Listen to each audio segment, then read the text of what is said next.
Friends எல்லோரும் எப்படி இருக்கீங்க? நான் ரொம்ப நல்லா இருக்கேன். அவங்க எல்லோரையும் இந்த வீடியோ மூலம் சந்திக்கிறதுல எனக்கு ரொம்ப மகிழ்ச்சி. நான் வீடியோ போஸ்ட் பண்ணணும்னு நினச்சிருந்தேன். ஆனால் because of my family situation என்னோட நிறைய ட்ரிப் போக வேண்டியது இருந்துச்சு. நிறைய சுச்சுவேஷனால் எங்களால் போட முடியல. இன்றைக்கும் கண்டிப்பாக நம்ம வீடியோ போடணுன்றதுக்காக தான் எடுத்துகிட்ருக்கேன். இன்றைக்கி என்னென்னா இது நான் என் லைஃப்பில் என் லைஃப் ஸ்டைலில் நான் இதை ஃபாலோ பண்ணுறேன். இந்த பிரின்சிபல் உங்களுக்கு பிடிச்சிருந்துச்சுன்னா நீங்களும் ஃபாலோ பண்ணுங்கள். ஆக்சுவலி நம்மளை நம்ம ஃபேமிலியில் க்ளோஸ் ரிலேட்டிவ்ஸாக இருக்கட்டும், நம்ம ஹஸ்பண்டாக இருக்கட்டும், நம்ம பிள்ளைங்களாக இருக்கட்டும், நம்ம அம்மா அப்பாவாக இருக்கட்டும், நம்ம ரிலேட்டிவ்ஸ் ஃப்ரெண்ட்ஸ் எல்லாருமே நம்ம ஏதாவது கிரிட்டிசைஸ் பண்ணுவாங்க. நம்ம என்னதான் செஞ்சாலும் அவங்களுக்கு ஒரு சாட்டிஸ்ஃபேக்ஷன் இருக்காது.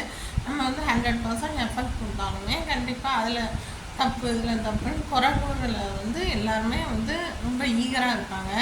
நம்ம அதெல்லாமே காதலே எடுத்துக்கிடக்கூடாது. நம்ம நம்ம காரியத்தில் கரெக்டாக இருக்கோமா, நம்ம அடுத்தவங்களோட புகழ்ச்சியை கேட்டு ரொம்ப பெருமையாக அடைய வேண்டாம். நம்ம கரெக்டாக இருந்தோம்னா அவங்க கிரிட்டிசைஸ்லாம் நம்ம எடுக்கவே வேண்டாம்.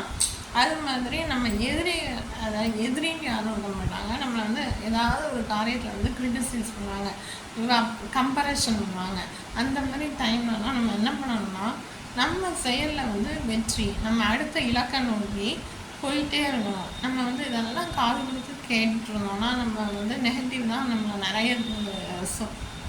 நிறைய நெகட்டிவாக தான் நமக்கு தாட்ஸ் வரும். நம்மளால் அடுத்த காரியத்துலலாம் வெற்றியை செயல்படுத்த முடியாது. சண்டை போடுறதுனால நம்ம எனர்ஜி வேஸ்ட் ஆகும். அதை நம்ம காது கொடுத்து நல்ல விஷயத்த கேட்கணும். கெட்ட விஷயத்த அப்படி இந்த காதில் வாங்கி அந்த காதில் விட்டுட்டு நமக்கு என்ன கரெக்டோ, நம்ம லைஃப்க்கு என்ன தேவையோ அதை பார்த்து போயிட்டே இருக்கணும். The best way to revenge the enemy is living a better life. நம்ம எதிரிக்கு நம்ம சொல்லால் செய்யக்கூடாது.